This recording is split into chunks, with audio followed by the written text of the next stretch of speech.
el perfil del agresor que no conocemos, que es alguien desconocido, pero que en el lugar del hecho nos va a dejar indicios que para nosotros pueden llegar a convertirse en objeto de estudio de esos indicios y transformarse en evidencias para que conozcamos a qué tipo de sujeto nos estamos enfrentando. Por ejemplo, no es lo mismo tener un lugar del hecho desorganizado que un lugar del hecho organizado, con ocultamiento de evidencias, con disfrazar eh, determinados elementos, tratando de simular que hubo un suicidio cuando muchos elementos nos dicen que pudo haber un homicidio. Entonces, así como ustedes van recolectando evidencias, eh, el perfilador también va recolectando esas evidencias. Las evidencias son diferentes porque imagínense que nosotros no vamos a buscar rastros, no vamos a buscar elementos de planimetría. Sí, los elementos de documentología nos pueden ayudar mucho. Todo lo que se recolecte de abrir celulares, de cámaras de seguridad, también nos van a ayudar a nosotros para observar la conducta y poder entender la cabeza de esta persona que cometió delitos que generalmente son de sangre, delitos complejos. Porque no se perfila todos los delitos, ¿sí? Se perfilan se busca perfilar no, por ejemplo, robos, sino cuando hay hechos de sangre, homicidios, intentos de homicidios, homicidios múltiples, eh, y violaciones. También podemos colaborar en investigaciones del crimen organizado o de algunos otros delitos que son realmente complejos. Nosotros perfilamos cuando el agresor es desconocido. Y recuerden que el objeto de estudio de la criminología es la criminalidad. En este caso de la criminología clínica, es decir, la criminología aplicada a un caso particular. Profe, ¿Sí? disculpe, ahí Mayra Aranda me dice vía baja que no puede apagar la cámara ni se escucha nada tampoco, no puede salir. ¿Qué querés salir, amor?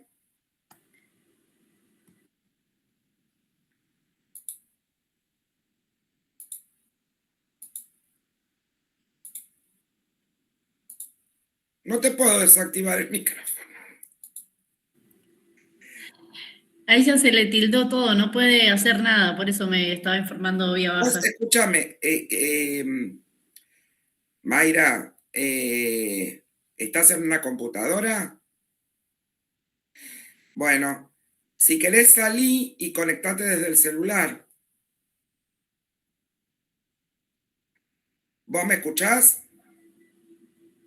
Bien, entonces, si vos querés participar hablando, salí y conectate desde el celular. O no salgas y conectate desde el celular. Así podés hablar desde el celular.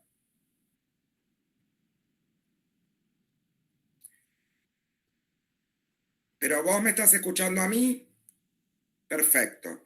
Entonces, si vos querés hablar, preguntar o lo que sea, o me escribís o te conectás desde el celular. ¿Te parece bien? Bárbaro. Bueno, entonces, les estaba diciendo que el objeto de estudio de la criminología, entonces, es la criminalidad, ¿no? Pero en el caso de la criminalidad aplicada a un caso particular, vamos a buscar el vínculo que hay entre el victimario, la víctima y el delito cometido. Supongamos que el delito cometido es una violación, o supongamos que el delito cometido es un homicidio. ¿Sí? Entonces, el delito ya lo tenemos. Tenemos que buscar la relación entre la víctima y el victimario. Ustedes recuerden que la mayoría de las víctimas conocen a su victimario o lo han conocido en algún momento. Acuérdense que más del 80% de los delitos no son, digamos, azarosos. O sea, pasa uno y te mata. ¿Sí? Salvo que sea por motivo de robo, que puede suceder, que son, muchas veces, nos pasan, son ese 20% que yo les digo. Pero el otro resto, la víctima conoce a su victimario. Entonces, nosotros vamos a hacer un análisis victimológico, es decir, uno. Voy a añadir a uno más.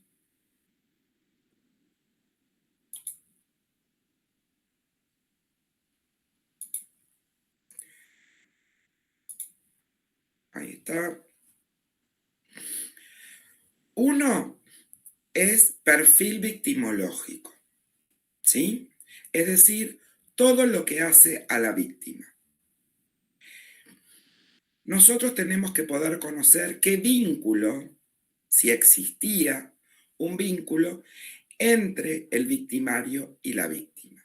Para lo cual vamos a estudiar, vamos a hacer como una biografía de la víctima, de los últimos momentos, de los últimos días. Esto se va a hacer con testimonios de las personas allegadas, se va a hacer con el análisis de las redes sociales, se va a hacer con el análisis de las cámaras de seguridad, de los últimos momentos de la víctima. Si la víctima se fue a encontrar con alguien, si cambió la rutina, si estaba preocupada por algo, si estaba amenazada, si debía plata, si tenía una relación conflictiva con alguien. Todo eso nos va a llevar también al victimario, ¿sí? Entonces, nosotros vamos a hacer el análisis victimológico, uno, el análisis, el perfil geográfico, dos, el perfil geográfico, acuérdense que se usa el círculo de Cantor, ¿sí? Y que busca fundamentalmente eso se usa para vincular otros delitos anteriores que haya tenido este victimario para poder vincular con otros crímenes. Por ejemplo, si viene violando, si es un violador, viene violando en un punto, en otro punto del mapa, en otro punto del mapa, generalmente son personas que se manejan dentro de un ámbito conocido, es decir, es su zona de confort, una zona que le da seguridad psíquica. Entonces, el perfil geográfico también es muy importante porque nos permite también vincular con otros delitos, ver si usa el mismo modus operandi, si tiene la misma firma, cuál es la motivación que lo lleva a este delincuente a cometer estos hechos. Y todo esto nos va a ir acercando al perfil del, eh, del agresor que para nosotros es desconocido, ¿sí? El perfilamiento del agresor nos sirve para descartar sospechosos. No nos va a dar una persona, sino que nos va a dar un tipo de persona, un tipo de cabeza, de cómo piensa esa persona, ¿sí? Ese perfil que nosotros vamos a hacer, o sea, vamos a ir estudiando todos estos indicios que dejó o no dejó en el lugar del hecho, cosas que se llevó, cómo se manejó. No es lo mismo alguien que pisotea todo y que nos dejó un montón de huellas, a alguien que limpió o intentó ocultar. Nos está hablando de distintas cabezas, ¿sí? O de cierto apuro. Y todo eso nosotros vamos a buscar un tipo de persona particular, ¿sí? Para después cotejar con los posibles sospechosos en un contraperfil. El contraperfil es estudiar a fulano de tal a ver si encuadra dentro del perfil. Si nosotros observamos, por ejemplo, que es alguien que probablemente actuó solo, que entró al lugar rompiendo algo, la puerta, la ventana o lo que sea, que eh, corrió al cuerpo, lo modificó de lugar, que le imprimió mucha fuerza, mucho esfuerzo, tanto en cometer el delito como para ocultar. No es lo mismo pensar en que si es una persona joven o si es una persona anciana, ¿sí? O mayor de 60 años. Hay la gente de 60 años, hay cosas que ya no puede hacer, ¿sí? Entonces, también nosotros estudiamos en relación a las evidencias que ustedes mismos recolectan, siempre se parte del lugar del hecho. Entonces, ver si este agresor es hombre o mujer, si es una mujer de contextura muy diminuta, si hay cosas que pudo hacer. Entonces vamos a ir descartando, ¿se dan cuenta? Vamos descartando. Y puede ser una mujer, puede ser una mujer, pero hay que ver si es una mujer que tenga una contextura que le permita hacer determinadas cosas que hizo en el lugar del hecho. Entonces, si después me traen como sospechosa una chica de 1,50 m que pesa 50 kilos, probablemente en el contraperfil no me dé. Entonces la descarto. Y otra de las cosas fundamentales que hacemos es ver la cabeza de esta persona. Si es una persona organizada, si es una persona desorganizada, si ya pudo haber cometido delitos parecidos. Entonces eso me permite ir a buscar en casos no resueltos, en otros elementos que se hayan dado en en el mismo círculo del perfilamiento geográfico, etcétera, que nos permitan decir, bueno, esto es muy parecido a tal caso que a lo mejor le tocó a otro investigador, pero que nosotros tenemos que poder tratar de vincularlo, ¿se dan cuenta? Entonces, siempre el perfil del agresor nunca me va a dar al agresor. Me va a permitir asesorar a la justicia y decir, podrían allanar la casa de este que me da el perfil y no perdamos tiempo con estos otros que no me da el perfil. ¿Se entiende? Tiempo y recursos. ¿Se entiende, chicos? Es buscar la cabeza de, o sea, cómo piensa, qué motivación podría haber tenido, qué vínculo puede haber tenido con la víctima. Si tuvo vínculo, si no tuvo vínculo. Todos estos elementos nos van a permitir ayudar a la justicia a que busquen a determinado grupo, mucho más reducido que el que teníamos en un principio. ¿Se entiende esto? Y después, a ese grupo reducido, sí, le comparamos ADN, buscamos las cámaras de qué hizo ese en particular, si has hecho a la víctima, si no has hecho a la víctima, si tuvo algún contacto en algún momento, si la obligó a ir a tal lugar, bueno, todas estas cosas.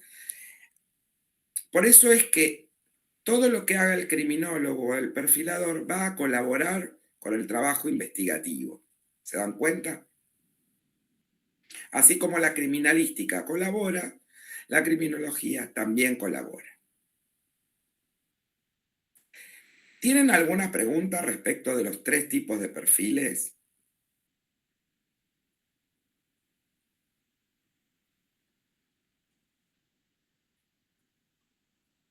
A ver, ¿qué tipo de qué 3 perfiles tenemos? El geográfico. Muy bien. Víctima, victimario. Victimológico y del agresor. Todo lo que hace al estudio de la víctima nos va a llevar muy fácilmente cómo trató a la víctima, cómo trató al cuerpo, si mostró signos de culpa, si no mostró signos de culpa. Por ejemplo, si le tapa la cara, no es lo mismo que te deje a la víctima en un descampado, así desnuda con las piernas abiertas. Son 2 cabezas distintas. Hay acá una emoción puesta, si la deposita en un lugar abrigada, cambiada, no violada, protegida de algún modo. Estos son signos psicológicos del agresor. Entonces, nosotros vamos a estudiar la o las escenas del crimen, porque recuerden que a veces tenemos más de un lugar del hecho, y todas estos elementos para nosotros son comunicados. Ale, Perdón, me había activado el micrófono, perdón. Son comunicados de la psicología del agresor. Todos estos elementos que nosotros estudiamos son comunicados de la conducta y de la psicología del agresor. ¿Sí? Bien, ¿alguna duda respecto al perfil? También tienen que hay 2 métodos respecto al perfil. El método deductivo y el método inductivo. El método deductivo es todo lo que acabo de explicar. Todas las hipótesis que vamos haciendo nosotros, igual que ustedes, respecto de estos indicios que nos van apareciendo y que vamos a hacer hipótesis y que vamos a ir corroborando o no con la autopsia, con las cámaras de seguridad, con los teléfonos celulares, con las redes sociales. Bueno, con todo esto nosotros vamos haciendo hipótesis y nos vamos a ir acercando a la psicología de este agresor. Esto es el método deductivo, el mismo que usan ustedes en criminalística. Respecto del otro método, del método inductivo, es cómo comenzó el perfilamiento criminal. ¿Cómo comenzó? Comenzó como está en la serie Mindhunter. ¿Sí? El FBI necesitaba conocer cómo piensa, por ejemplo, un asesino serial. Piensan tan distinto a nosotros, se comportan tan distinto a nosotros. Recuerden que son psicópatas, por lo general. Tienen una cabeza diferente a nosotros, entonces había que hablar con ellos para poder entenderlos, para poder comprender cómo piensan, y una vez que nosotros aprendemos cómo piensan, poder adelantarnos después, poder utilizar todo este conocimiento que nos dan los mismos asesinos para poder después aplicarlo al método deductivo, ¿sí? Entonces, ¿cómo comenzó el perfilamiento criminal? Haciéndole entrevistas a los grandes asesinos seriales o personas como Manson, que por ahí no mataban, pero mandaban a matar a otras personas y que cometían aberraciones.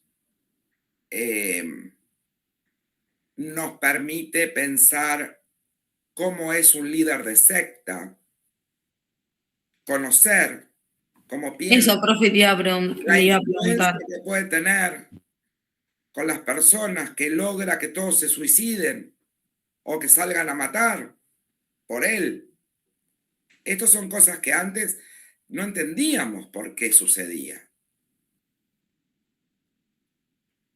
O un asesino serial, cuáles son las motivaciones que tiene, el modus operandi, la victimología, por qué siempre buscan la misma víctima o, digamos, víctimas similares.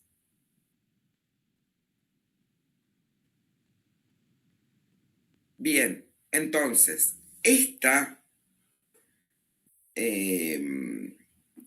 este conocimiento de entrevistar a personas que no sabíamos cómo pensaban, que hoy sabemos que son psicópatas,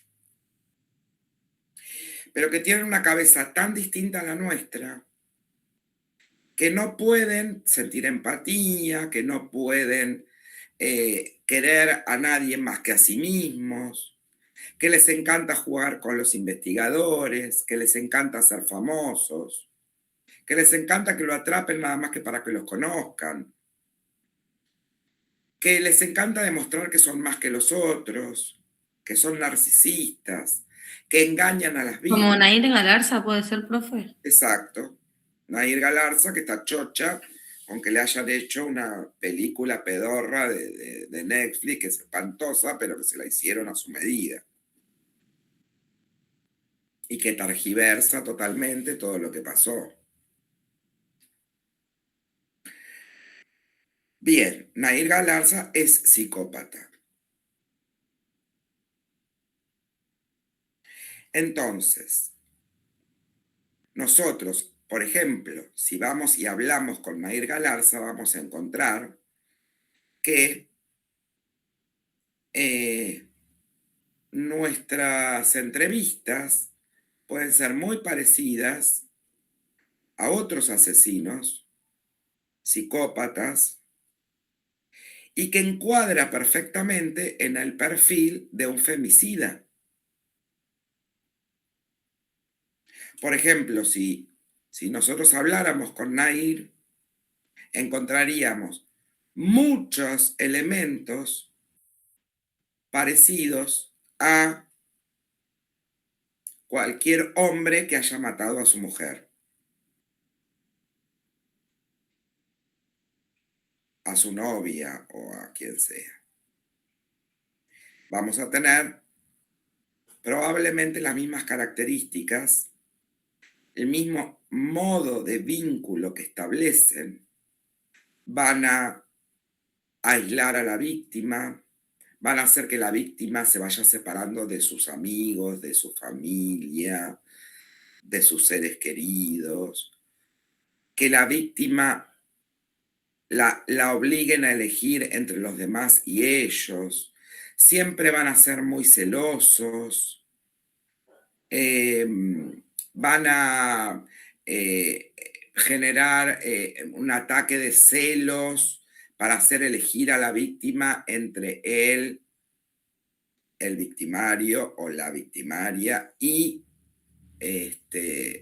sus seres queridos. Se van a hacer los protectores de la víctima y a la víctima la van a transformar de ser un sujeto deseante a ser un objeto de su posesión. Los psicópatas necesitan tener un objeto de posesión. Y una vez que te transformaron en un objeto de posesión, es muy difícil salir de ese vínculo. Cuando Fernando Pastorizo quiso salir, lo mató. Porque la lógica de estos es o estás conmigo o no estás con nadie. Y ese es el momento en que la víctima elige o decide denunciar o decide cortar con el vínculo o alejarse o lo que sea, es un ataque narcisista para alguien que es narcisista, como Nair Galarza o como el de Callejeros que mató a Wanda Tadei.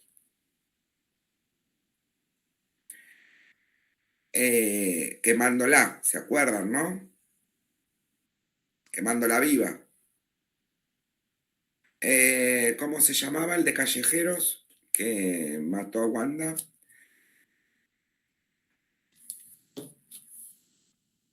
Bueno, no me acuerdo, pero... ¿Vázquez no era el apellido? Vázquez. Entonces, ahí vamos a encontrar el mismo perfil, sea un hombre o sea una mujer. ¿Sí? Y esto nos va a permitir cuando cuando el fiscal le tome declaración al victimario o a la victimaria, nosotros podemos asesorar también en qué cosas preguntarle para que salga algo de este narcisismo, de esta grandilocuencia que tienen, de esta falta de empatía, de esto de victimizarse. Bueno, ya lo vamos a ver cuando veamos perfil del victimario en los vínculos de pareja. Ya viene, falta poco. Pero antes de darles el perfil del victimario o de pasar a todo lo que es el análisis a los casos, necesito que sepan bien perfilamiento y criminogénesis y criminodinámica. ¿Está? Bien. ¿Alguna duda?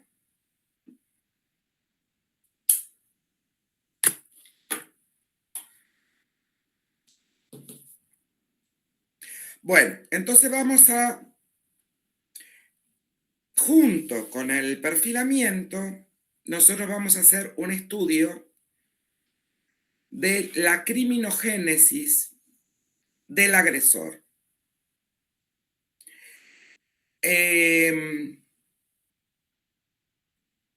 Para esto, vamos a observar cuáles son los factores criminógenos del delito.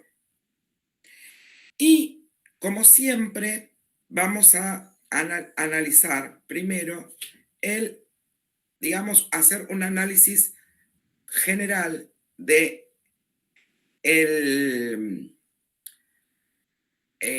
un estudio social del barrio, socioeconómico, cultural.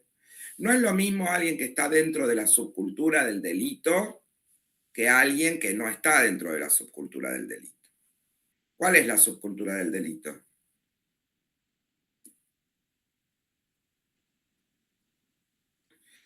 Hay distintas subculturas, pero hay una que ustedes conocen muy bien, que es la de los pibes chorros, donde el delito más valorado es matar a un policía. Luego tenemos la subcultura de las bandas organizadas, donde el delito valorado es robar algo importante y trabajar bien es no tener que enfrentarse al personal de seguridad. Trabajar bien para ellos. No está valorado matar, está valorado dejar mal parado al personal de seguridad. Ya vamos a ver subcultura del delito. Tenemos dos grandes subculturas del delito. No es lo mismo pertenecer a una de estas subculturas del delito que ser un Nair Galarza. Nair Galarza no pertenece a la subcultura del delito, ¿sí? O Vázquez. Son diferentes, ¿sí? Generalmente los que pertenecen a estas subculturas del delito, sobre todo los pibes chorros, tienden más a ser sociópatas que psicópatas, ¿sí? Ustedes repasen cuando vimos sociopatía y psicopatía, porque esto es como que estamos ya hablando de criminología clínica y yo les estoy hablando de sociopatía y de psicopatía y se supone que saben cuál es la diferencia. Nair Galarza es psicópata. Un motochorro que puede matar de 16 años es sociópata. Y la mayoría de los presos que tenemos son sociópatas. Así que repasen eso, porque es re importante. Entonces, en los factores criminógenos, nosotros vamos a analizar dos elementos fundamentalmente. Dentro de los factores impelentes del delito. ¿Cuáles son los factores impelentes del delito? Se me corta todo el tiempo, pero ingreso. Bien.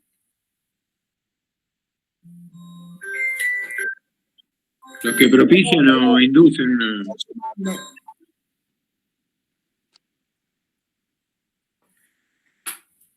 Ahí está. Disculpen, me olvidé de silenciar el teléfono. Sí, ¿quién me habló? Sí, le decía, sí, los que propician o inducen la actividad delictual, digamos. Muy bien. Los factores impelentes del delito es todo lo que favorece el delito, que tiene que ver con cuestiones,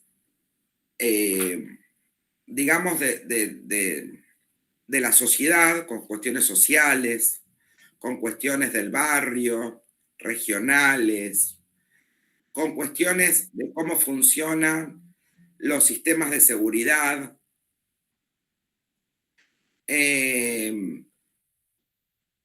Digamos, si tenemos barrios que se infiltró el narcotráfico, pero también cómo funciona la justicia, cómo funciona la prevención, digamos, los sistemas de prevención del delito. Bueno, está claro que nosotros vivimos en una provincia en la cual los factores impelentes del delito son muchísimos. Es decir, que somos una fábrica de delincuentes. Con lo cual, ustedes y yo vamos a tener mucho trabajo.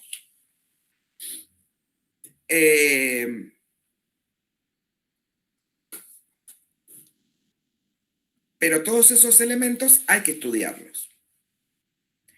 Pero dentro de estos factores impelentes que vienen desde la sociedad global, esto, cómo funciona la justicia, si hay una puerta giratoria, si no hay puerta giratoria, bueno, todo eso, si hay garantismo, si no hay garantismo, si ustedes se apegan la vida para meter en cana a uno y a los 5 minutos está afuera.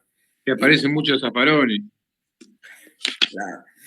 Eso es criminología crítica, que no es, como verán, toda la criminología. Fue una moda en los años, desde los años fines del siglo pasado, principios de este año, pero todo esto en todo el mundo ya está superado, menos acá. Bien. Tienen un concepto particular de delito, ya lo vimos en las primeras clases. ¿Sí? El delito es una reacción a la violencia que ejercemos todos contra ellos, contra los delincuentes. Y no se puede hablar de delincuentes, son pobres víctimas de la sociedad y de todos nosotros. Y es más o menos lo que pregonaba la escuela, esta la última que salió. ¿Qué escuela? Que tenía, no me acuerdo ahora La criminología crítica es esa. Exactamente, la criminología Zaffaroni, crítica. Zaffaroni, pero ustedes están viendo que la criminología no es Zaffaroni. Eso es una ideologización de la criminología. Nosotros Sí, una ideologización y apolitización también llevaron la... Claro, bueno, todo eso hay que observarlo porque son factores impelentes del delito. Claro. Que los jueces estén todos inculcados con esta ideología, no es joda. No, aparte es increíble que una escuela jurídica termine siendo un factor impelente del ¿Viste? delito. Bueno. Es una cosa de loco. Pero bueno, ustedes desde su posición crítica tengan en cuenta que muchas veces en la teoría las cosas suenan preciosas y en la práctica terminan siendo factores impelentes del delito. Bien, entonces, pero factores impelentes del delito son todos, esto que decíamos, si se nos está filtrando el narcotráfico, si hay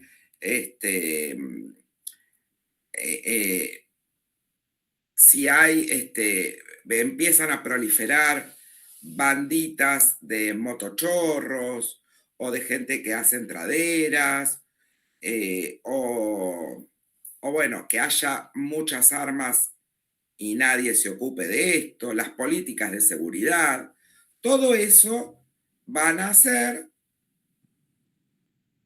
más o menos factores impelentes del delito. Si vamos al conurbano tenemos millones.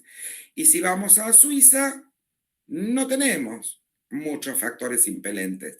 Más vale los factores impelentes estarían puestos más sobre la persona del delincuente. ¿Se dan cuenta? Que en fenómenos sociales, ideológicos, políticos, de seguridad, etc. Bien, entonces, nosotros tenemos miles de factores impelentes. Empezando por los sociales, ideológicos, políticos, políticas de seguridad, culturales, etc. Y también por los factores individuales de la persona que comete el delito. Ahí nosotros vamos a tratar de buscar yendo a la persona, al victimario, todo esto cultural, social y qué sé yo, cómo influye en él, la llamada se termina dentro de 15. Después les mando otro, avísenme.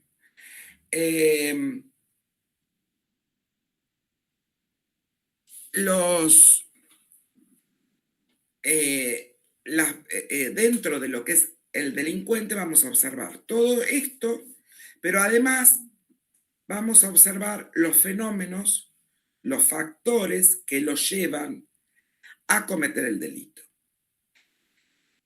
Y para eso tenemos la criminogénesis y la criminodinámica. La criminogénesis va a estudiar las causas. Nunca es una la causa y los factores que influyen. Pero podemos distinguir dentro de los factores que originan el delito. Si yo les digo, por ejemplo, y estaba drogado y la chica lo quería dejar, ¿es una causa?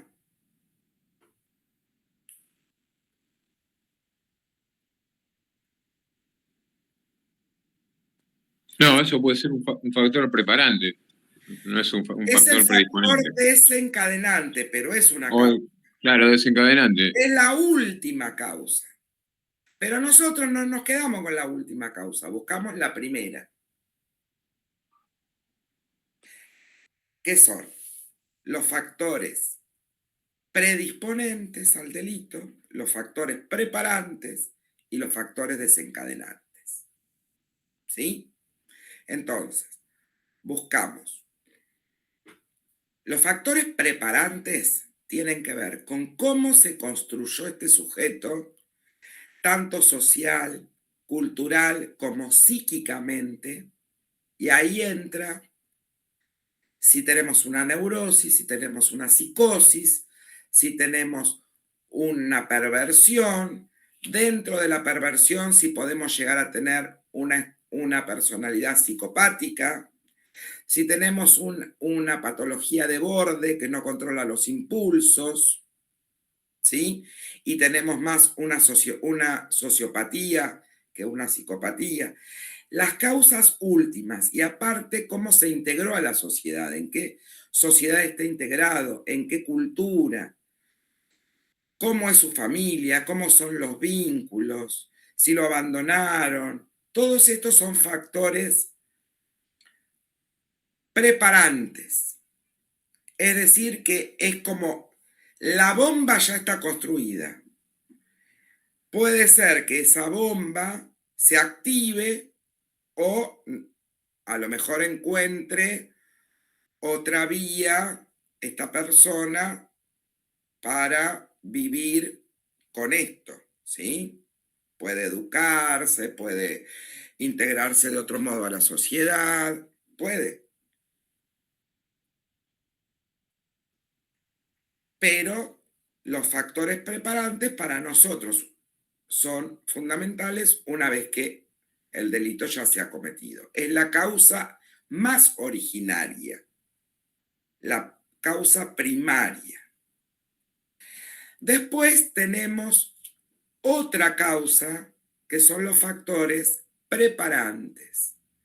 Los factores preparantes es cómo fue llevando esta estructura, esta forma de construirse como sujeto social, como sujeto cultural. ¿Cómo fue llevando? Si es una persona que viene, no sé. Puede ser, profe, si consume. Si consume. Si consume alcohol. Si ha sido objeto de violencia permanente. Si es toxicómano, si no se puede insertar en el ámbito laboral o si es un fracasado en todo lo que trata de hacer o si está contenido. Bueno, todo eso son van a ser factores, todas fallas que vamos a ir encontrando, pero que van a ser preparantes, no estructurantes, ¿sí? Como que los factores predisponentes son estructurantes, ¿sí? Después están los preparantes, que es todo como fue viviendo, que puede sumarse a lo estructural. Y después está el factor desencadenante, los factores desencadenantes, que pueden ser uno o varios, ¿sí? Que es lo que desencadena que se anime al paso al acto delictivo. Desencadenante puede ser, no sé, a mí me dejan y me pongo a llorar, a otro lo dejan, es una herida narcisista y va y mata, como Nair Galarza.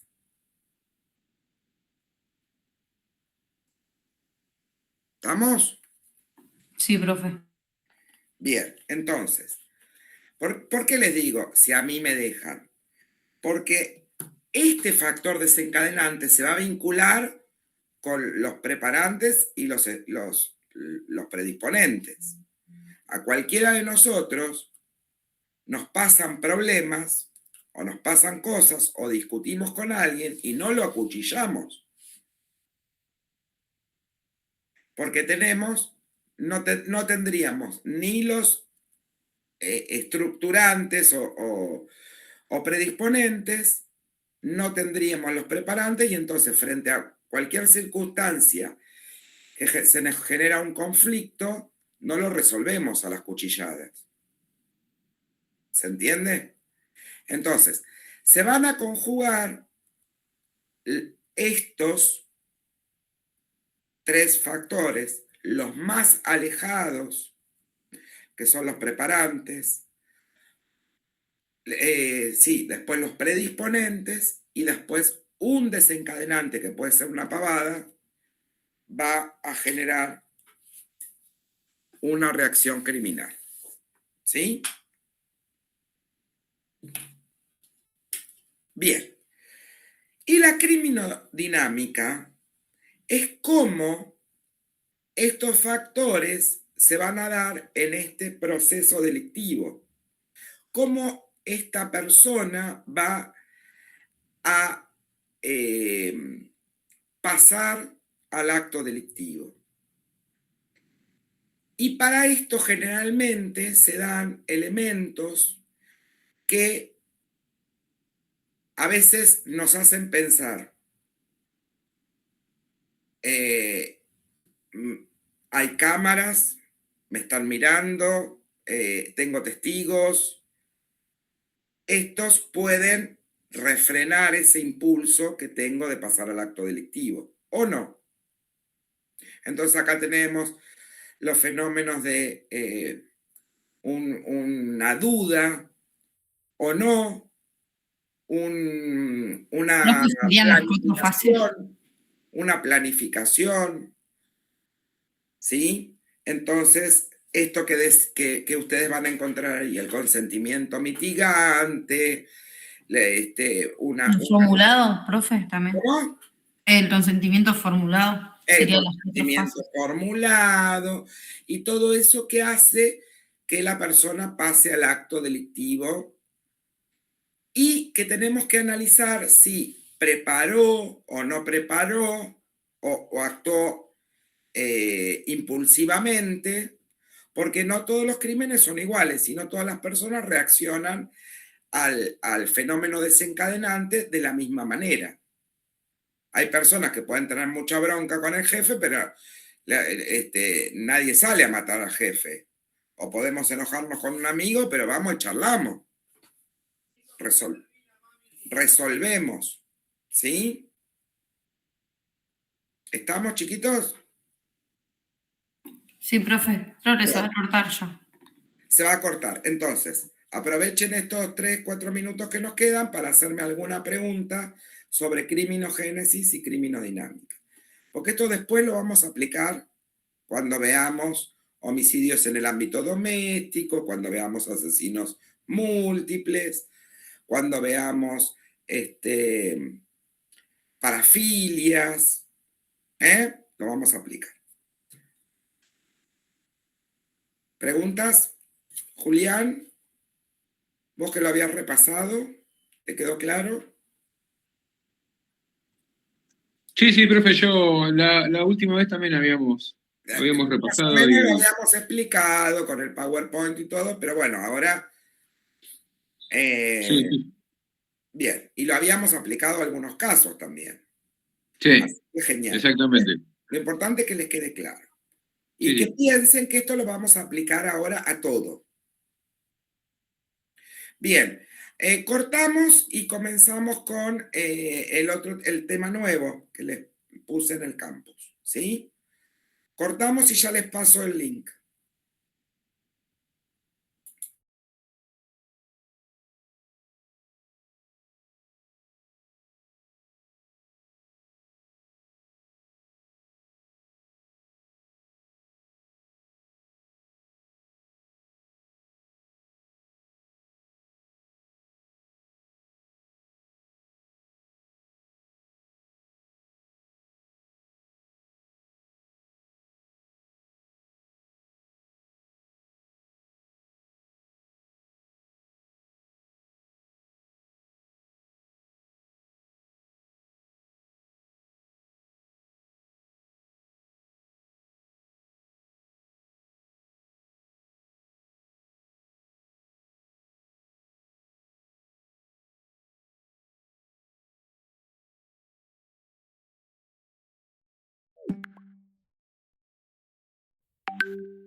Creo que la caña es 24, pero chiquito.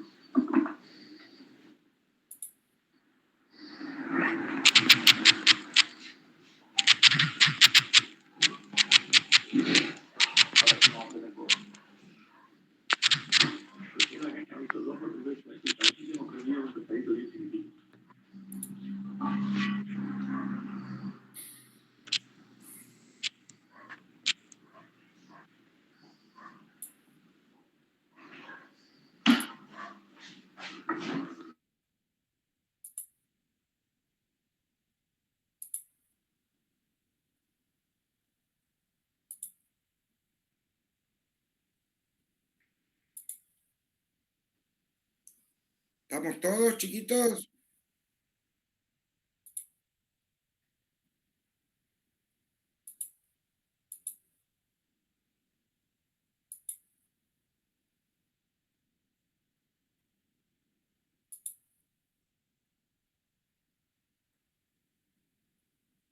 ¿A quién me falta admitir?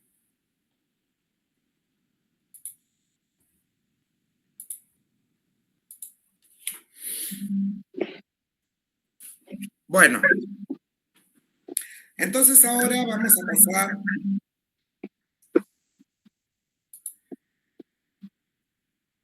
a la criminología penitenciaria.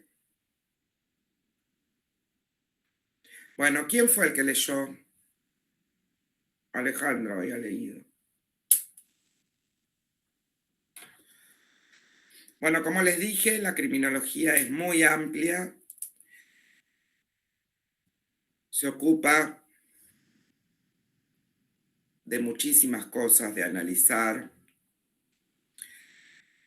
todo lo que hace a las políticas de seguridad, a la seguridad en general, a poder hacer estudios de cómo es la dinámica de los delitos en determinadas zonas, en determinados barrios, en determinadas regiones, en los países. Todo con el objeto de poder hacer un aporte y colaborar con la prevención del delito, anticiparnos al delito, etc. Pero a veces, como en el caso de la criminología clínica, es la criminología aplicada al caso, como vimos hace un ratito, ya el delito está cometido, entonces acá vamos a contribuir con con la justicia y con la investigación, ¿sí? Entonces, también hay otra rama muy grande de la criminología.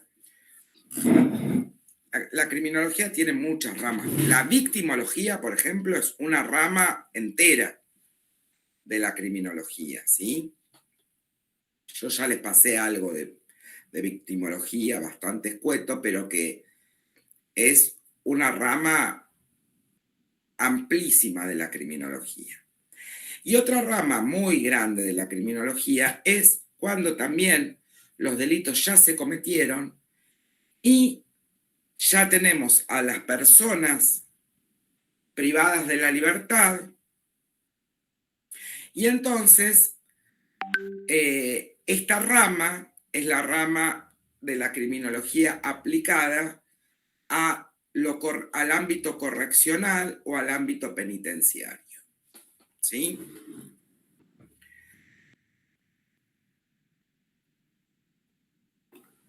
En este caso, la criminología es muy activa en la práctica cotidiana, donde se realizan los informes criminológicos. Los informes criminológicos se hacen desde un equipo interdisciplinario que en las cárceles de la provincia de Buenos Aires se llama Grupo de Admisión y Seguimiento, el GAIS, y todas las unidades penitenciarias lo tienen. De los estudios que ellos realizan de cada uno de los internos, ellos van a surgir informes que van a asesorar al juez de ejecución penal. En este caso ya no trabajamos con el juez investigador de la causa o con los fiscales, sino que en el caso del ámbito penitenciario se trabaja con informes elevados al juez de ejecución penal para asesorarlo al juez de ejecución penal a poder brindarle una moligeración o algún beneficio a cada uno de los internos. Es un estudio personal de cada interno y su evolución dentro de lo que es el tratamiento penitenciario. Para eso, dentro de la provincia de Buenos Aires, la Ley de Ejecución Penal, la 12256, tiene como fin, el fin último de esta ley es lograr la adecuada inserción social del interno.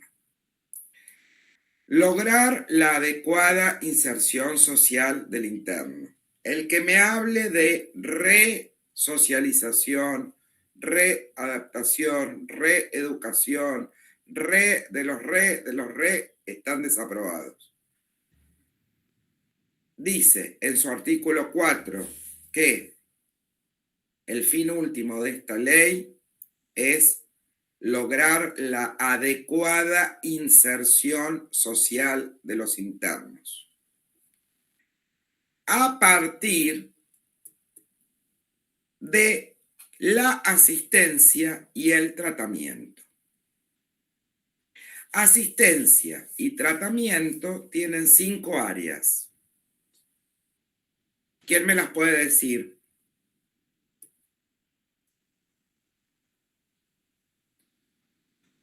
¿Nadie?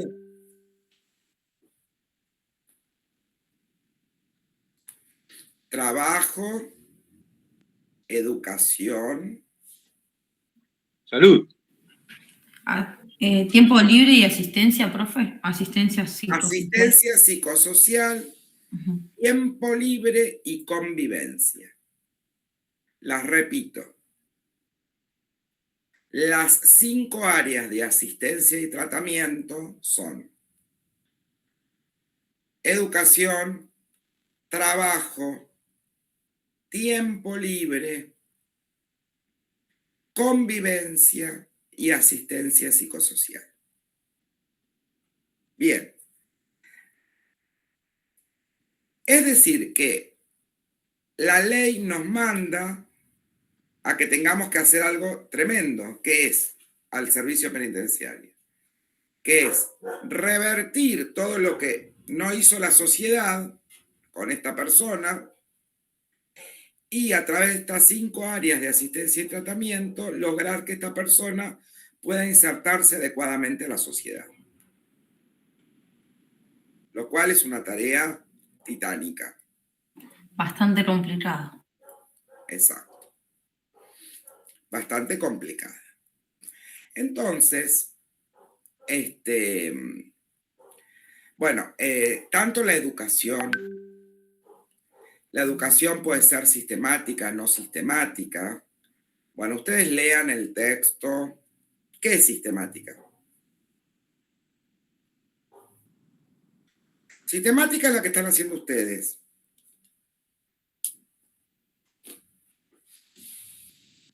Ahora,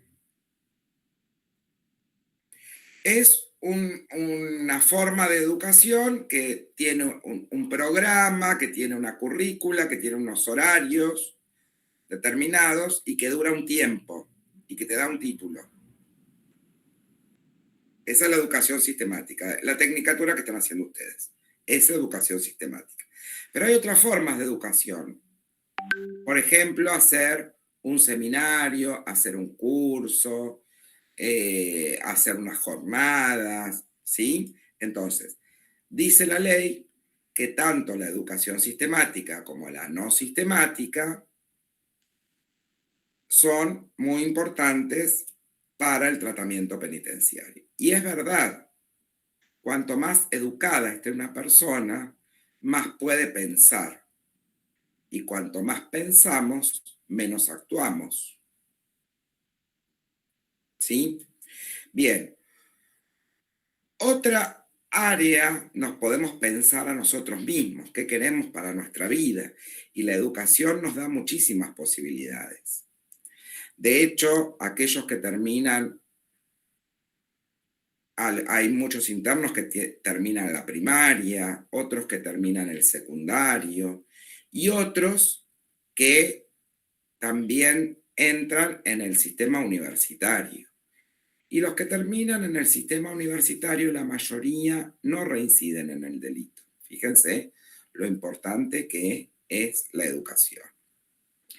También pueden aprender un oficio, haciendo cursos, que sería una educación menos sistemática o no sistemática, depende del curso.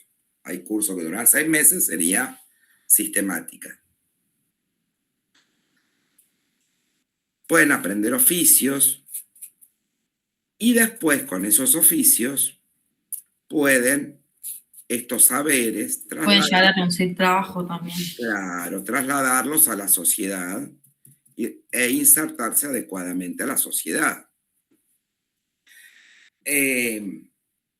También el área de trabajo es muy importante porque los internos tienen, así como el derecho a la educación, el derecho al trabajo.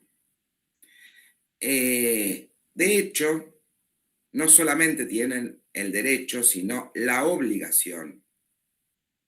Los condenados tienen la obligación de educarse, de trabajar y de tener todas estas áreas de asistencia y tratamiento.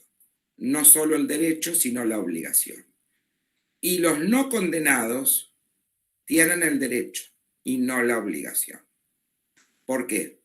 Porque se supone que si se presume que alguien es inocente, no debería tener la obligación de un tratamiento penitenciario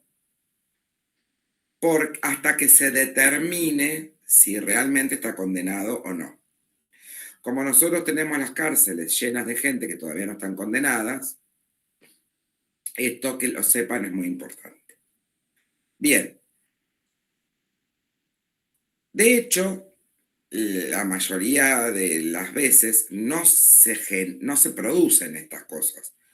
El interno, por más obligación que tenga, no va. No va al trabajo, pero debería ir. O a la escuela, pero debería ir, según lo manda la ley. La otra área de convivencia es el tiempo de convivencia. Bueno, otra área de asistencia y tratamiento es la convivencia. La convivencia, ¿a qué se refiere? A todo lo que, a las normas a las cuales se tiene que adaptar alguien que está encerrado y que tiene que cumplir determinados horarios, determinadas reglas, regulaciones, esperar su turno,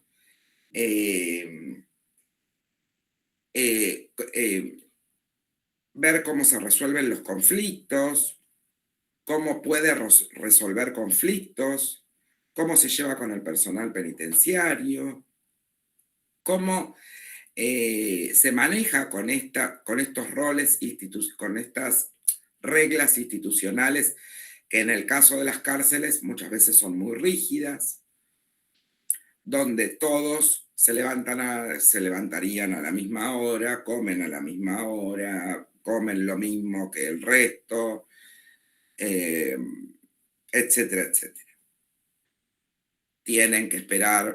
Deberían esperar su turno para hacer su llamada telefónica. Otra cuestión que hace a la convivencia es la visita, que también se analiza, cómo fueron las visitas, si vinieron sus familiares, cómo se llevó, cómo se vincula con ellos, etcétera, etcétera. Bueno, todos estos elementos se van a analizar en el examen psicocriminológico y en el posterior dictamen o informe criminológico. Otra área es el tiempo libre. El tiempo libre no es estar al pedo. Para que sea tratamiento, justamente no es estar al pedo, es poder hacer con el tiempo libre cosas que te permitan vincularte con el otro, también cultivarte culturalmente. Pueden hacer talleres, ¿no, profe? Talleres, ver películas y analizarlas, leer libros, el deporte. El deporte es importantísimo en el área de tiempo libre, porque el deporte está regulado y para las personas que están en conflicto con la ley, justamente hacer algo donde vos tenés que aceptar que la ley no es la tuya, que si es penal, por más que te guste o no te guste, lo tenés que aceptar. Esa regla, o si se fue afuera la pelota, tenés que aceptar que se fue afuera. ¿Se entiende? O que hubo, no sé, posición adelantada. Por eso es muy importante todos los programas que tienen que ver con lo deportivo. Uno de los programas más exitosos respecto a la adecuada inserción social es un programa en la provincia de Buenos Aires que es el de rugby. Pero también hay muchos profesores de educación física que trabajan muy bien en las unidades penitenciarias, donde en lugar de tirarles una pelota a los internos, intentan que puedan hacer un partido de fútbol con todas las reglas que corresponden.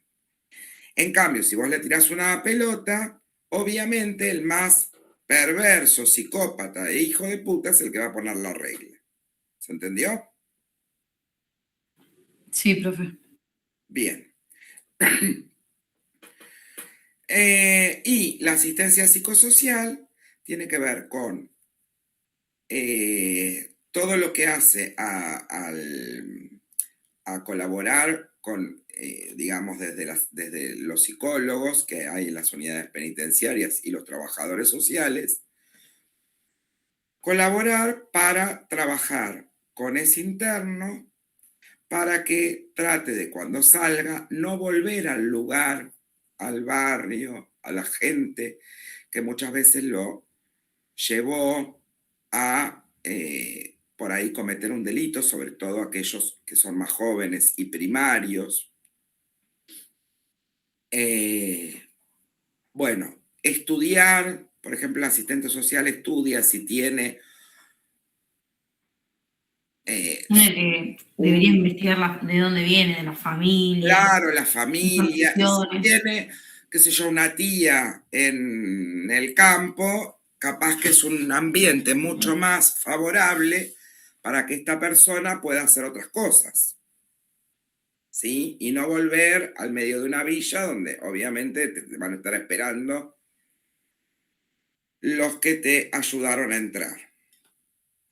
Entonces, todo esto se debería hacer de una manera coordinada, bueno, más todo el trabajo asistencial del psicólogo para que vos puedas pensarte como alguien que está dentro de una sociedad con deseos de progresar, con deseos de hacer de tu vida otra cosa que no sea el delito. El tema es que dentro de las unidades penitenciarias hay muchas dificultades para todo esto. Primero, que el informe psicocriminológico no es vinculante. Es decir, el juez de ejecución penal hace lo que se le canta. Y si vos le decís, no lo saques a este y no lo saques porque va a volver a delinquir, Lo termina sacando. lo va a sacar porque hizo el curso de ukelele o de granja y se va a insertar en una sociedad donde tenés la verdulería de la esquina.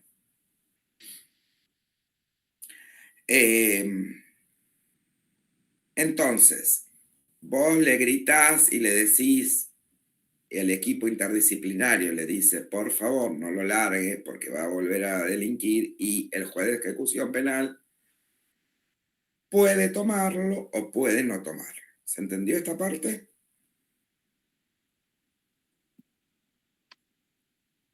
Sí, profe. Bien, nosotros como criminólogos o los psicólogos forenses sabemos cuándo alguien va a volver a delinquir, cuándo no. Tiene que ver con su posición subjetiva frente a la ley. Y esto nosotros lo podemos detectar en las entrevistas, en su comportamiento, en la convivencia, en todas las áreas de asistencia y tratamiento. Y entonces nosotros podemos. ¿Vamos a realizar un informe criminológico, profe? ¿Puede ser? ¿Cómo? ¿Con un informe criminológico? En el informe criminológico nosotros ponemos lo que nosotros vemos y observamos, si esta persona está en condiciones de salir y formar parte de la sociedad o no.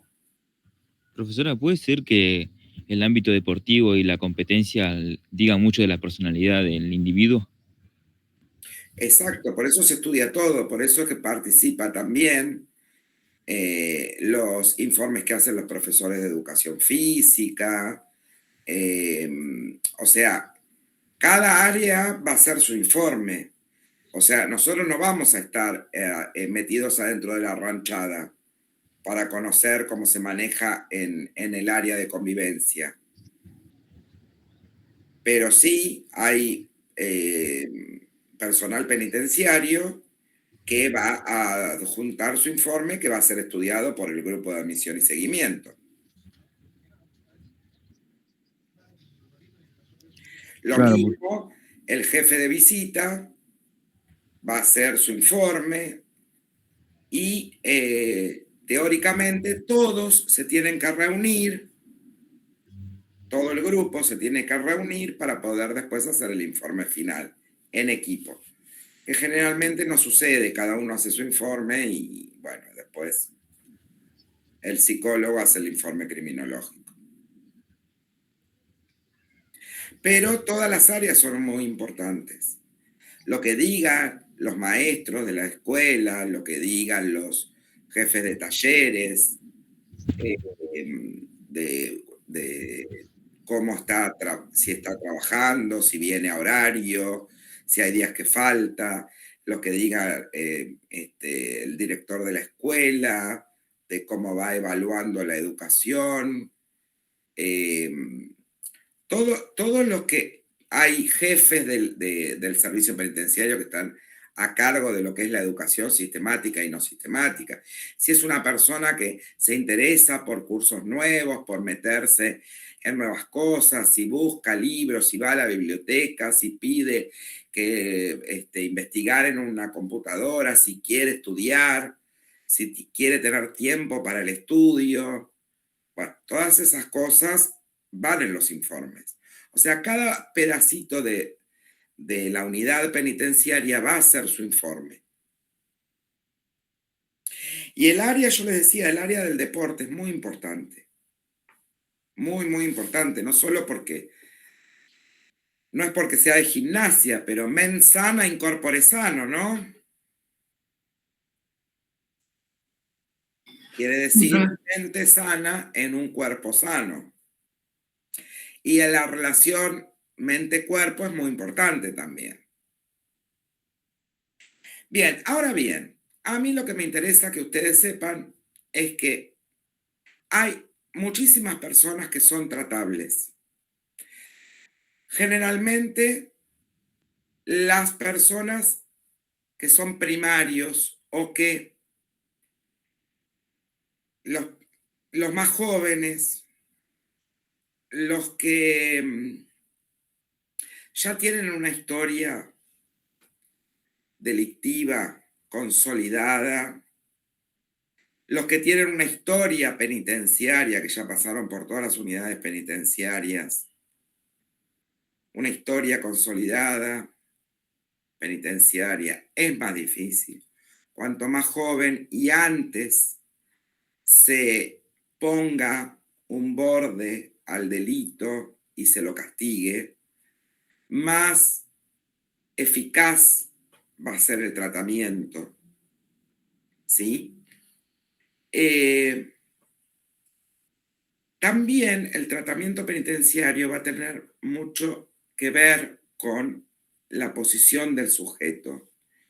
Si la persona se aviene, si desea, si quiere incorporarse a los programas tratamentales o si todo le da lo mismo. No es lo mismo que alguien se incorpore a programas penitenciarios nada más que con el objeto de que se le dé un beneficio, o que alguien se incorpore a los programas para ser mejor él. La mayoría se incorporan a los programas para tener un beneficio y volver a delinquir. Esto se va a ver reflejado en los informes criminológicos, pero como ya les dije, no son vinculantes para el juez de ejecución. Y también ustedes saben que los jueces de ejecución son los que más ideologizados están con la criminología crítica. O sea que son los más garantistas, con lo cual estamos al horno. Con los cuales ustedes y yo vamos a seguir teniendo trabajo mucho tiempo y van a seguir largando internos que, o dándoles beneficios de salidas transitorias, etcétera, a internos que no están en condiciones. Pero de todos modos, lo que me interesa que ustedes sepan es quiénes son los que tienen más chances y quiénes no son los que tienen más chances. ¿Y quiénes son los que no son tratables? Porque la ley de ejecución penal plantea que todas las personas son tratables, pero esto no es verdad. Hay personas que no son tratables. Y esto es desde el conocimiento de la criminología. ¿Quiénes no son tratables?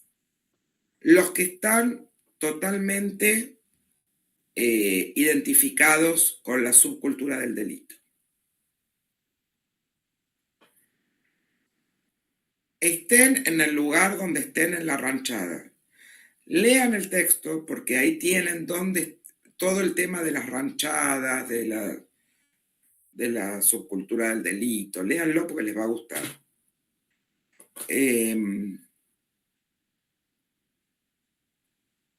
Los que están identificados con la subcultura del delito y soy esto, soy delincuente y me gusta hacerlo y nunca voy a ser un gil laburante, estas son las palabras con las que te hablan. Estas personas no son tratables. Por más que vos le pongas 10 millones de tratamientos, ellos van a usarlos solamente para obtener beneficios. No van a modificar su posición subjetiva frente a la ley, frente a la sociedad, frente a las normas sociales, y van a salir y van a volver a delinquir. Como los psicópatas, profe. Otro grupo son los psicópatas. Los psicópatas que han delinquido, por ejemplo, los violadores, son los que mejor se portan. Ni hablar de los asesinos seriales o de otro tipo de asesinos. Son los que mejor se portan dentro de las unidades penitenciarias. Para tener beneficios. Solo hacen se avienen a todos los tratamientos, son colaboradores, terminan trabajando en lugares estratégicos de las unidades penitenciarias, porque muchos son muy inteligentes, muy capaces, saben un montón, sobre todo los violadores.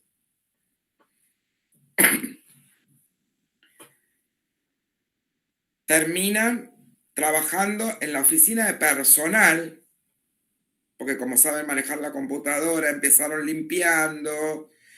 El personal penitenciario no entiende nada de todo esto y son engañadores, mentirosos, y siempre van a buscar elementos que les sirvan a ellos para cagarte la vida, para cagarte la carrera. Van a acceder a información estratégica. El psicópata busca mucho el saber, porque cuanto más saber, más puede detectar el talón de Aquiles de cada uno. Para extorsionarte, para decirte que sabe dónde vivís, dónde van tus hijos a la escuela, etcétera, etcétera, etcétera. Entonces, ojo al piojo ustedes, si tienen internos, que a lo mejor no están en una unidad penitenciaria, pero sí están en una comisaría, ojo con los psicópatas, porque son los que mejor se portan, los más colaboradores, los que te dicen que te van a lavar el auto, que te van a hacer tal trabajo, y después eso se te va a venir en contra. Así que nunca hay que delegarle a un interno lo que tiene que hacer el personal de seguridad. Cosa que en las unidades penitenciarias y en las comisarías sucede muchas veces. Por lo general, sucede. Ni hablar en el servicio penitenciario, donde se le delega la seguridad al jefe de ranchada, al líder de ranchada, al poronga o... al que manejaría todo en ese grupito. Suelen ser ellos. El líder. Exacto. El líder generalmente es el más psicópata y se le delega nada más ni nada menos que la seguridad del resto de los internos. Con lo cual tiene esclavos gratis,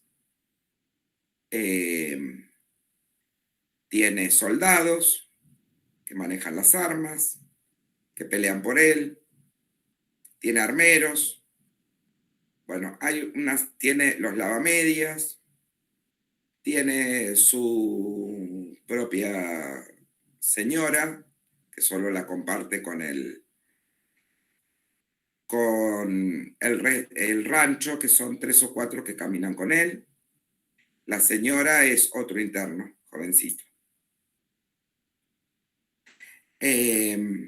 Bueno, lean después todo lo de la subcultura del delito, que es muy interesante, y de las ranchadas.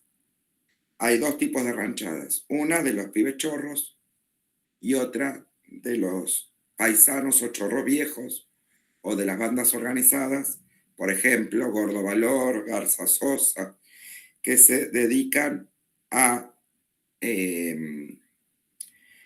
robos de blindados, robos de bancos, de joyerías,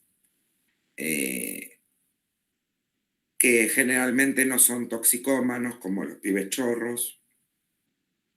Pero bueno, estábamos con los que no son tratables. Bueno, ninguno de todos estos, de los que están muy tomados o construidos dentro de la subcultura del delito, si no los puede conmover con otra cosa, es muy probable que vuelvan a delinquir. O sea que serían no tratables. Los psicópatas, por estructura, son no tratables. Se van a portar bárbaro para volver a salir y violar o descuartizar a un niño.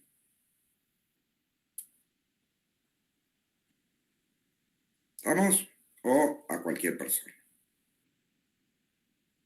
Por eso es que nadie, por ahora, le da la libertad a Robledo Puch. Porque todos sabemos que va a salir a matar. Pero Robledo Puch es una excepción.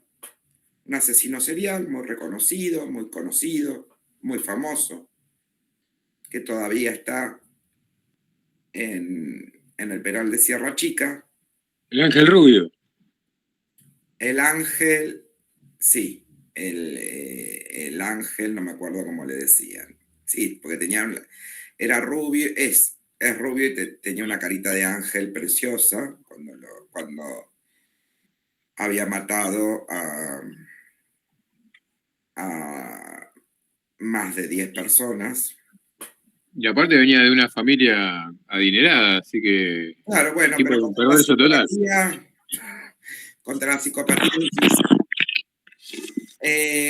Pero bueno, así como no largan a largan a un montón de violadores y otros tipos de asesinos que igual los largan.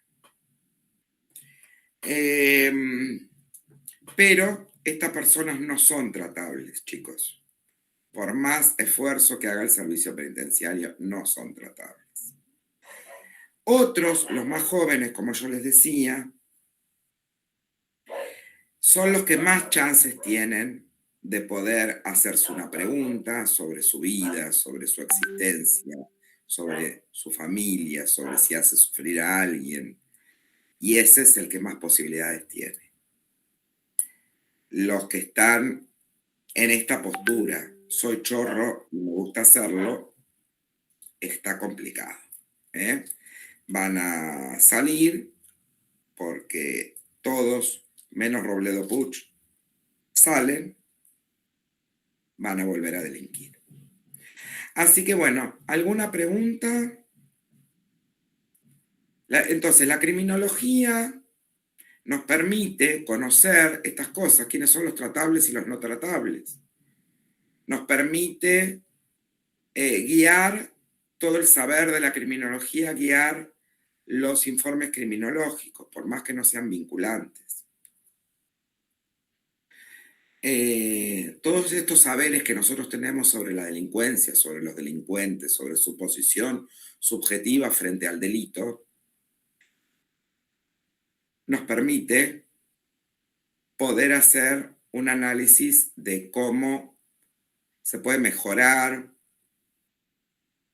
Por ejemplo, en unidades penitenciarias de bajo número, la 1, la 2, la 3, la 4, la 5, son unidades pensadas para el encierro, no para el tratamiento.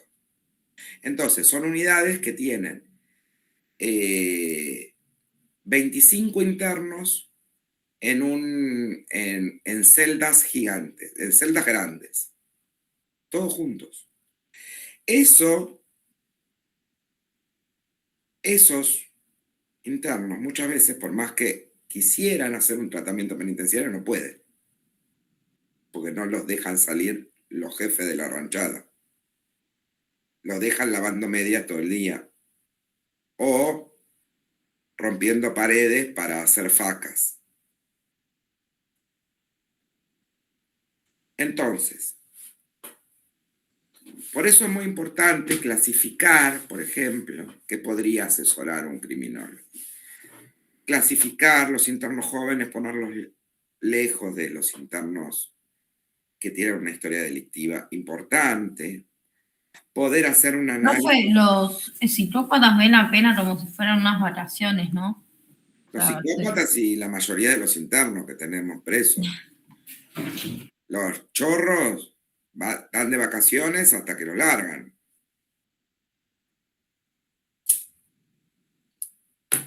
Los asesinos también. Pero bueno, el estudio de la criminalidad puede ayudar, por ejemplo, hasta asesorar cómo debería ser la arquitectura de una unidad penitenciaria. De hecho, las unidades penitenciarias con número más alto, las 50 y pico, son, por ejemplo, de celdas de 3 internos, de 4 internos, de 2 internos. Con esos internos es mucho más fácil y mucho más difícil que se vean obligados a pertenecer a ranchadas. Cuanto más la seguridad la haga el servicio penitenciario, menos posibilidad de ranchada. Mientras tengamos ranchadas, chicos, olvídense del tratamiento y de todo, porque las personas, por más ganas que tengan, están atrapados dentro de la ranchada.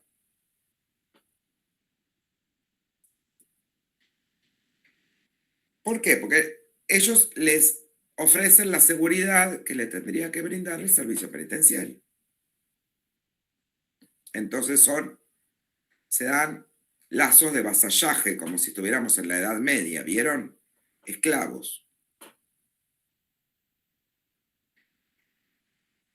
Y entonces, en las unidades que tienen un número más bajo, como les decía, son unidades gigantescas con celdas que abarcan muchos internos.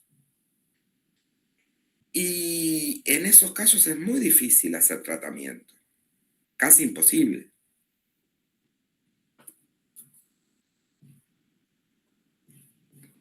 Así que obviamente los internos van a salir peor, con más deudas, deudas entre comillas, no solamente de dinero, sino de favores, con los líderes de la ranchada por haberle dado protección. Y así vuelven también, profe. Así vuelven. A ver, chicos, estar Salen un dentro de una tiempo ranchada, y con todos los favores que deben, vuelven. estar dentro de una ranchada implica que vos le tengas que regalar a tu mujer y a tu hermana que le hagan una visita higiénica a los líderes de la ranchada. Imagínate lo que después tenés que hacer afuera. Si adentro, para sobrevivir, tenés que mandar a tu hermana o a tu mujer a que vengan a hacerle una visita higiénica a estos tipos, imagínate lo que vas a vivir afuera después. Con lo cual, esto es una reproducción permanente del delito. Mientras haya ranchadas, vamos a seguir teniendo fallas como veíamos hoy. Las fallas que son los factores impelentes del delito. Bueno, la cárcel también es un factor impelente del delito y reproductor del delito. Y si había alguien que iba a poder zafar, probablemente en una unidad, como la 1, como la 5, como la 2. Igual estas cosas suceden acá en este país, profe, porque no No creo que suceda en Estados Unidos o en otros países. Y más cerca también. Suceden en toda Latinoamérica, ni hablar de las cárceles de Brasil. O sea, las cárceles nuestras son modelo, te podría decir. Bueno, por ejemplo, en las cárceles de El Salvador no creo que suceda ahora con Bukele. Bueno, ahora hay un cambio, hay una tendencia, un cambio que ojalá se pueda hacer, pero también es importante pensar que hay muchos que se pueden hacer tratamiento y pueden cambiar. En la filosofía de Bukele, directamente ya. Ninguno tiene tratamiento para él. Es decir, fuiste narco, te quedaste ahí para toda la vida y asaltar y hacer. Bueno, pero por ejemplo, se puede llegar, por ejemplo, a un sistema como el de Estados Unidos, que también admite la resocialización, pero sin embargo con las reglas que son las correctas y yo creo las pertinentes, digamos. Bueno, por eso, hay muchas. Yo no sé si fijarme tanto en los Estados Unidos porque no le dan mucha bola al tratamiento. O sea, más vale estar ¿Qué ahí. tal? Buenas tardes. Disculpe. Hola. Yo trabajo en la unidad número 9, soy penitenciaria, estaba escuchando Ay, mi todo. amor. Perdón, que ¿Cómo no quería vas a contar interrumpir. que son las ranchadas? No quería interrumpir, además ¿Por estoy qué no cocinando también.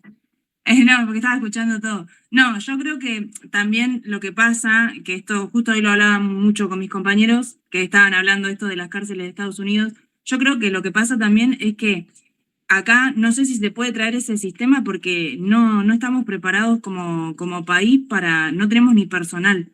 Nosotros en las unidades no tenemos personal. Entonces, No podemos sacar los celulares. no, Yo cuando exactamente. daba clase hace 10 años, una de las cosas que a veces doy clases mucho más extensas de lo que es la criminología penitenciaria. Entonces hablo de los elementos prohibidos, qué sé yo. Así como no se puede entrar Coca-Cola, dulce de batata, etcétera. Bueno, un montón de cosas. Droga, tarjetas de teléfono. Cuando yo hablaba antes eran las tarjetas de teléfono. Siempre el tema conflictivo era las tarjetas. Ahora no le podemos sacar los celulares. La pandemia le dieron los celulares y olvídate que los tipos tienen los celulares y todos los políticos tienen terror de que si le sacan los celulares, se le van a generar motines que no van a poder controlar. Entonces le dejan los celulares. Es una locura. Claro, exactamente. Eso yo creo que es algo que ya no se puede sacar y que incluso se puede, pero incluso uno como personal penitenciario, uno también se pone a pensar, capaz a veces, yo ahora ya no estoy en el penal, pero cuando estaba en el penal, capaz éramos 3 personas nada más para 80 internas, porque yo estaba en un anexo, y digo, si vos le sacás un celular a una, o sea, como se dice en la jerga, se te paran de mano y te pinchan el pabellón, y es algo que vos decís, bueno, ya está, le dejo. Empiezan a quemar todo, sí. Sí, pero es falta de personal y falta de decisión también, no es todo falta de personal, porque yo en la época que estaba en la comisaría cuarta de Solano, cuando recién arranqué mi carrera, obviamente que esto ya no pasa más, pero 2x3 cuando ya había sospecha de que tenían alguna cosa adentro, ya estaban haciendo mucho quilombo, ya pedían que podía haber alguna especie de motín o algo de eso, llamaban a los paleros de infantería y los tenía por un tiempo remancito después, Seguro que todo se puede hacer. Aparte, las unidades penitenciarias tienen un grupo especial que es muy bueno. Sí, el GIE. Es el GIE. Que ellos pueden entrar, generalmente cuando entraban de noche, hacer requisa, a la madrugada, todos al piso, todos abajo, todo. Pero bueno, y si el celular es un elemento prohibido, siempre, toda la vida fue prohibido. Yo creo que, o sea, estaría muy bueno, obviamente, que lo saquen, porque incluso esto también es por lo cual ellos vuelven, cuando salen, vuelven, porque ¿qué pasa? El preso siempre está mejor adentro que afuera, lamentablemente también porque la sociedad, o sea, ¿y qué pasa? Ellos trabajan, literalmente trabajan de los celulares, estafando, Exacto, sí. y vos ves y los presos tienen más plata que nosotros, o sea, y la visita le entra zapatillas originales, y yo digo, no entendés.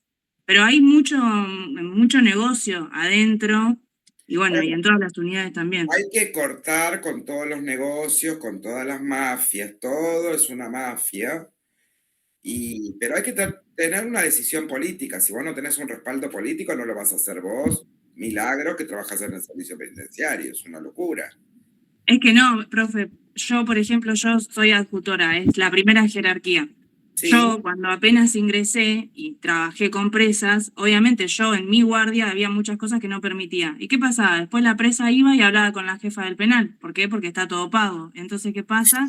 Después termino yo expuesta con la presa ahí que me quiere pinchar el pabellón y después arregla todo con la jefa. O sea, si uno no tiene un respaldo, ¿qué voy a hacer yo para cambiar el sistema? Hemos visto se quedan cortas. Ustedes han vivido.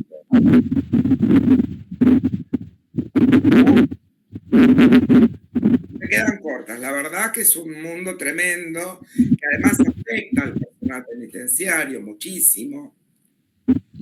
Claro, un sistema de justicia que defienda al personal penitenciario. Porque para cambiar eso, obviamente... Se necesita que sí, se defienda el personal, que se corten los curros.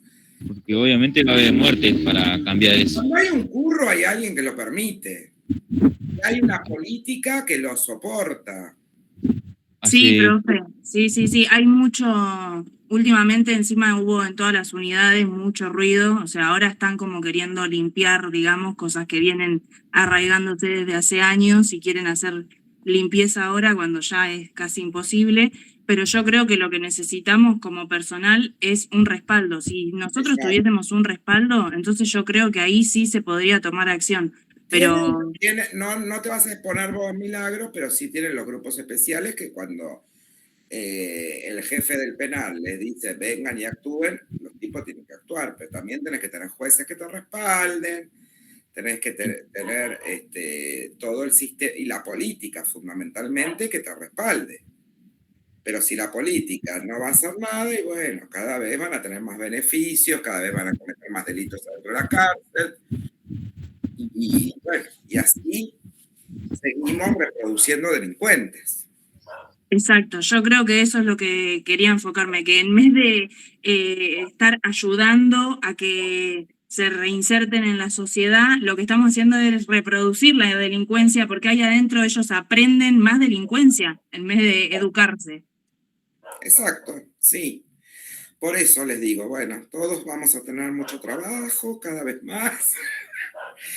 Pero bueno, desde el punto de vista criminológico, lo que quiero yo que ustedes comprendan es que la criminología puede hacer mucho aporte a las políticas tratamentales, a las políticas de seguridad dentro de las unidades penitenciarias y a lo que estaría bien hacer para corregir algunas cuestiones.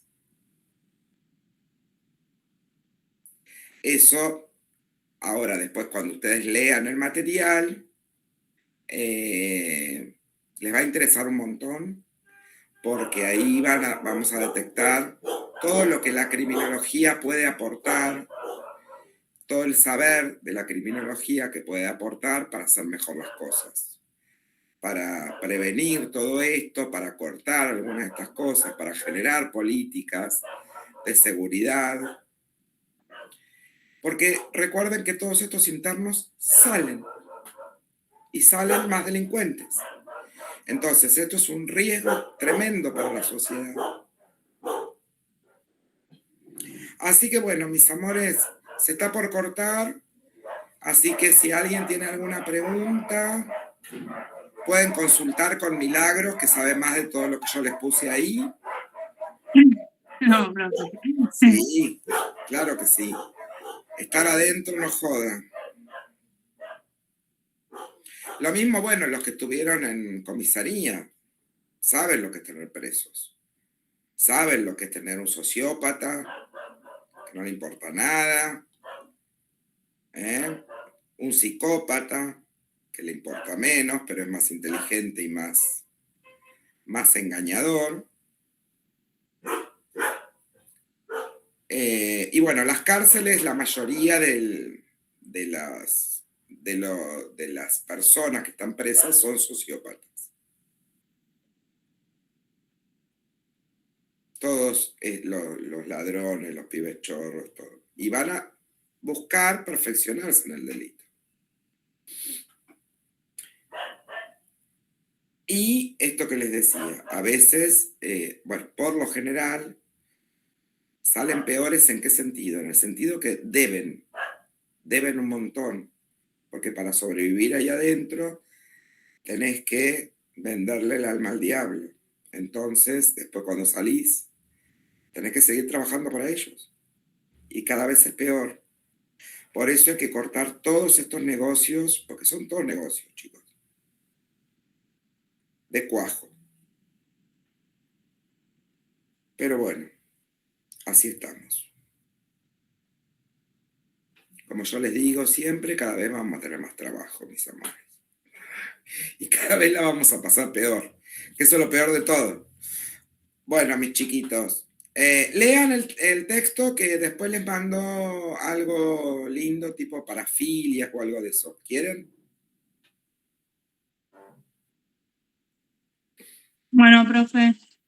Así ya nos metemos en las cuestiones de los psicópatas y las parafilias que generalmente manifiestan junto con los delitos que cometen, y muchos cometen delitos parafílicos, como la violación, etc.